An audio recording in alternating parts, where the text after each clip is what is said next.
Sveiki visi elektronikos mėgėjai, štai ant šitos laikinos dirbtuvėlės mes dabar pasiėmėm breadboardą ir tikrinsim, gal kas nemoka pasitikrinti, pabandysim pasitikrinti va štai tokius 5 voltų reguliatorius, paimsim taip pat seną sovietinį testerį, ten irgi kai kas manęs prašė, kad parodyčiau, kaip juo naudotis, kaip ten skalę skaičiuoti ir taip toliau, tai mes į šitą testerį paduosim įeinančią įtampą, šituo testeriu matuosim išeinančią įtampą iš 5 voltų reguliatoriaus. Tai vat aš pasidėjau breadboardą, man čia bus paprasčiau ir apkrovą paimsim vat paprastą tokią 6 voltų lemputę nuo dviračio. Na va čia šita lemputė dar galingesnė, čia iki 1 ampero, o šita yra apie 500 miliamperų. Tai o dabar sakysit, kam tuos 5 voltų reguliatorius tikrint. Va čia tom lemputėm ir taip toliau. Na, aš mėgstu pasitikrinti tokius dalykus su apkrova, kadangi testeris ne visada parodys klaidas ir testeris gali parodyti, mums trumpina, netrumpina ten kažkas. Nu, bet vat, matot maišelis, vat senuks labai gerai žino, jeigu vat kažkas ateina iš saulėtos rytų, nu aš nekalbu apie Japoniją, o kas ateina iš kitos saulėtos rytų, kaip žinot, gali būti paskutinis šlamštas. Tiek vat Nanda mikroschemos, nesenuks vat ateina ir va būna blogai, Ramo mikroschemos būna blogos. Tai vat ir mes dabar tokiu principu su lempučių apkrova pasitikrinsim, ar viskas su šitais 5 voltų reguliatoriais yra tvarkoj. Taip yra paprasčiau, paduodam įtampą, tą įtampą palaipsniui didinam į 5 voltų reguliatoriaus įėjimą ir matuojam išėjimo įtampą. Jeigu įtampa stabiliai 5 voltai ir niekas ten nekinta, vadinasi, ir su apkrova lemputė šviečia stabiliai, nekinta jos šviesa, tai reiškia, kad 5 voltų reguliatorius išduoda mums teisingą įtampą ir dar srovę teisingą išduoda. Taip, tai yra va toks va daiktas. Taip, L7805CV. Taigi įėjimo įtampa gali būti iki 35 voltų, išėjimas yra 5 voltai ir 1,5 ampero. Tai vat prie tokio ir temperatūra darbinė nuo 40 laipsnių iki 125 laipsnių. Tai pažiūrėsim dar, ar jam bus reikalingas radiatorius prie 500 mA apkrovos ir prie 1 ampero apkrovos. Tai vat, pinuotė tokia, taip kaip ir matosi, pirmas, antras, trečias. Pirmas yra įėjimas, tai didelė įtampa, antras yra groundas, o trečias yra išėjimo įtampa. Tai jau tas 5 voltai, kur išeina. Na tai daug maž aišku, ką mes čia darysim, o dabar truputį pasidarome pauzelę, keliamės į kitą vietą ir truputį papasakosiu jums, kodėlgi taip ilgai nebuvo mūsų video. Na tai kas čia pasidarė dabar? Buvo dirbtuvės, šmeirgeliai, viskas ir dinga, nebėra nieko. Taip ir yra, dinga viskas, čia dabar va pelėsis eina, reikia uždažyti. Ir čia stovės nauja šildymo sistema. Senoji šildymo sistema eis lauk ir statysis naujas modernus buderus katilas. O čia bus kuro talpyklos. Gerai, kas liko iš spintelės, čia išsimontuojam greitai, išnešam. Tuos nusisukam, išdažom ir patalpa bus paruošta. Rytoj atvažiuoja meistrai su nauja įranga montuoti. Tai atsiprašau, kad nėra video, nes nėra ką filmuoti, nėra dirbtuvės, bet laikina dirbtuvėlė atrado savo vietą ir muzikiniam kampelį. Tai čia galėsim krapštyti smulkius elektronikos darbus. Nu, aišku, be šmirgelio. O, žiūrėkit, degalinę jau reikia važiuoti. O kaip čia taip? Oi, čia degalinė. Tai kur dabar tokią degalinę rast, kad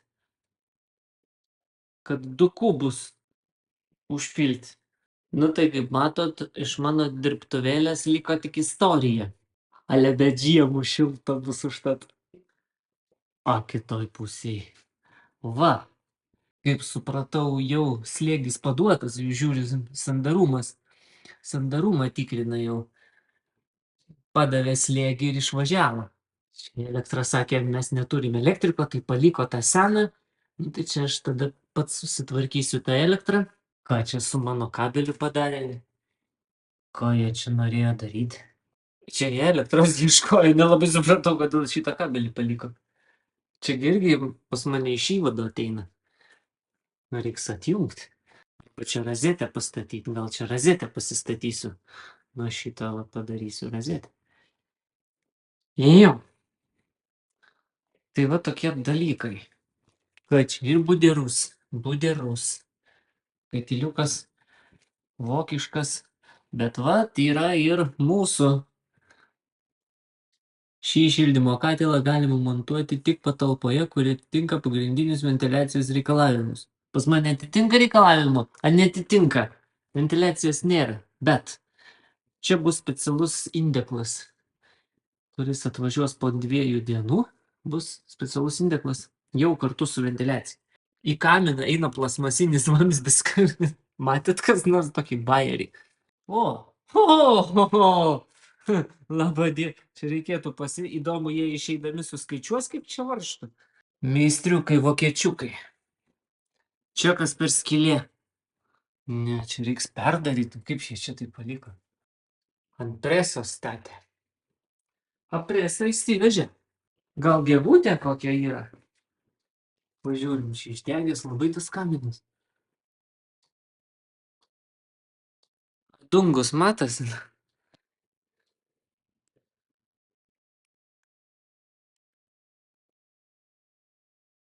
Darbai baigti, viskas stovi pastatyta, viskas pakeista, gražu, pritvirtinta, kaminas išvestas, užlopyta, viskas. Dabar reikia man nusidažyti. Čia, bet žiūriu, dar skiedinys truputį. Čia šamotinis specialus skiedinys. Nedžiūsta dar. Čia va biškį jau apdžiūva. Nu va, dabar taip atrodo. Pirmą sluoksnį išdažiau jau. Dar šituos kažkaip tai reiks kažkokiais kamštukais uždengti. Tai dar reikėtų. Čia dar skiedinys nepilnai išdžiūvęs, negaliu dažyti. Čia pasibandžiau pirmą sluoksnį pažiūrėti, kaip dengia. Toliau čia įsibetonavau, grindis buvo skylė. Ir pasistačiau dabar drėgmės ištraukimą. Tai surinkau jau drėgmės, buvo 80%, dabar jau 55%. Tai jau gerai, jau džiūsta, bent jau džiūsta. Tai jau šiandien vakare galima bus ir antrą sluoksnį dažyti. Nu vo, darbas baigtas. Skylas nebėra. Čia viskas balta. Nu, va tokia katilinė. Nu tai dabar liks elektrą iš naujo skydo atsivesti. Nežinau, ten gal toj vietoj kažkur darysiu. Nu ir viskas. Sveiki sugrįžę, nu, kadangi jau tas buderus mums atkopdamas žiemos šaltos triusus jau pargriaudamas juokės, žiema bus šilta, o mes čia keliamės toliau ir darom savo nesąmonės toliau. Taip, ko man dabar reikia? Mums reikia pasijungti laboratorinį maitinimo bloką. Čia vat jo jau išvada yra. Tai kol kas susitvarkom su breadboardu, įsistatom mūsų reguliatorių. Taip, juodas yra štai groundas, minusas čia bus, pliusą pasiduosim į raudoną, va, jam bus štai, kad jūs matytumėt šitą koją, va, pirma koja pliusas, tą patį groundą gal iš kitos pusės, kad va čia jų matytųsi, va, vidurį pasiėmėm, taip, štai, pasiėmėm, žalias bus išėjimas ir išėjimas iš trečios kojos oranžinis pasiėmėm. Ir prisijungsim prie šito va testerio. Probas aš čia pasidėjau, kad netrukdytų žiūrėti. Štai va, vienas galas ir kitas galas. Taip. Nesusitrumpinkim. Galim va vėl oranžinį tą patį į lemputę.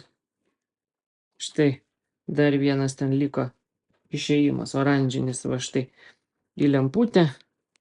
O kur nors tada lemputė. Op. Ir tada dar vieno juodo man reikia, tai dabar gal žalią dar, o gal mėlyną į lemputę paduosim. Dar liko va vienas mėlynas čia. Iš graundo mėlynas į lemputę va, štai, hop. Dabar jau turim lemputę, turim išėjimą ir čia jau yra galuose lemputės įtampa. Tai vat įtampos kritimą mes matysim šitam testerį. O dabar mums reikia susijungti maitinimo šaltinį. Tai štai juodas groundas minusas, raudonas įėjimas taip pliusas. Ir dar prie to pačio mes kabinam tada ir šito testerio probas. Vėlgi pliusą pakabinkim ir pakabinkim minusą. Va, neužtrumpinam nieko. Ir štai mūsų taip testas paruoštas, viskas tvarkoj. Čia dar galima bus patikrinti, kaip jisai šyla. Dar kartą va iš arčiau pasižiūrėkim, kaip susijungia viskas. Tai patikrinam įėjimas. Taip, pirma koja, groundas vidurys, taip išėjimas dešinė koja trečia, taip į testerį ir į lemputę. Tai mes pasiruošę, jungiam mūsų laboratorinį maitinimo bloką. Lebiški tumsų kaip užpakalyje, ne? Jungiam.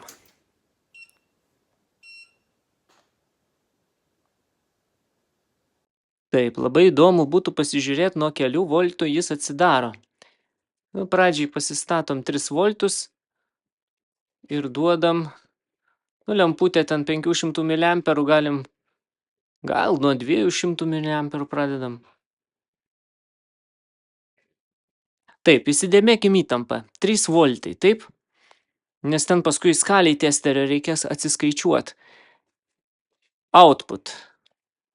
Viskas, pasileido, apkrovos kol kas nėra, nes mūsų 5 voltų reguliatorius ko gero dar neatsidarė. Pažiūrim čia, taip, neatsidarė. Galim įtampą pasitikrinti ir pažiūrėti, ar atsidarė. 0, neatsidarė. Taip. O dabar čia pasižiūrėkim, kokia yra įtampa. Čia. Štai. Statom ant 50 voltų. Tai reiškia skalė, va šita, žiūrėkit, kur yra VA. Taip. Ir nuolatinė srovė. Nekintama. Kintama būtų raudona skalė. Šita yra juoda skalė. Tai va dabar, kadangi mes pastatėm 50 voltų, tai reikėtų skaičiuoti taip, kad visa skalė mūsų yra 50 voltų. Taip, tai 10, 20, 30, 40 ir 50. Taip, kadangi čia yra 10, o mes dabar duodam iš bloko 3 voltus, tai taip ir yra. Tai va 2, 4, 6, 8, 10. Taip, tai 2, o čia tarpe tarp 2 ir 4 lygiai 3 voltai. Matot, turbūt taip. Jeigu mes persijungiam ant 10 voltų, tai va ta pati skalė jau dabar visa yra 10 voltų. Tai dabar jau vėl reikia skaičiuoti 2, 4, 6, 8, 10. Taip, tai 2 tarp 2 ir 4 dabar yra lygiai 3 voltai. Ir va taip mes matysim, kaip kyla įtampa. Tai aš statau ant 50, kadangi mes didesnė įtampą naudosim negu 10 voltų, tai mums neužteks skalės. Tai statom ant 50 ir vadovaujamės, kad tai yra 10, 20, 30, 40 ir 50 voltų. Va taip reikėtų skaityti šio testerio skalę. Gerai, lemputė nedega, mūsų laboratorinis rodo 3 voltus, galim pasikelt iki 4. Vėl nieko nevyksta, 4 voltai, išėjime nieko neturim, o testeris jau mūsų pakilo iki 4 voltų. Lemputė nešviečia. Kaista, nekaista? Nekaista. Viskas yra gerai, čia nieks netrumpina, viskas gerai.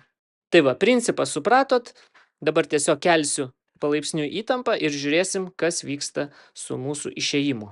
Nu, sufokusavau į skalę, jūs dabar matot įtampą, tai yra 2, 4, 6, 8, 10. O skalė 5, tai yra mūsų 10 voltų. Tai va, dabar tai ir pasikelkim, gal mes įtampą iki 5 voltų, keliam dabar iki 5, matot, va, skalė įtampa kyla, kyla, kyla. Ir štai priejom iki 5 voltų. Šitas testeris dar nieko nerodo, 5 voltų reguliatorius neatsidarė. Gerai, imam 6 voltus. 6 voltus padavus, štai mūsų išėjime jau atsirado įtampa, bet tik tai 1,5 volto, tai yra mažai, lemputė jau bando šviest. Ką aš dabar padariau, tai pakėliau srovę iki 1 ampero. Ir liko tie patys 6 voltai. Matot, testeris rodo lygiai 6 voltus, išėjime 3,5 su apkrova. Gerai, keliam iki 8, 9, 10. Sakykime, paduokim 10 voltų. Štai, padavus 10 voltų, testeris rodo 10 voltų, įėjime, lemputė šviečia ir išėjime 4,9 voltai. O ir jau mūsų reguliatorius užkaito. Reikėtų nuimti įtampą. Taigi išjungiam lemputę ir pasižiūrėsim, kaipgi mūsų reguliatorius veikia, kai nėra apkrovos. Taip, 4 voltai ir išėjime nieko neturim. Keliam įtampą iki 5 voltų. Išėjime jau yra įtampa. 6 voltai. Štai jau stabilizuojasi po truputį. Ir maždaug nuo 7 voltų, štai jau nuo 7 voltų mes turim 5 voltus išėjime. Nu, tai galima ir sakyti, kad jam įtampos reikia bent jau 7 voltų. Ir štai keliam toliau 8, 9, 10. Čia nieks nekinta, labai gerai. Reiškia, įtampa laiko stabiliai. 11, 12, 13, 14, 15, 16, 17, 18, 19 ir 20. Daugiau neduokim, užteks.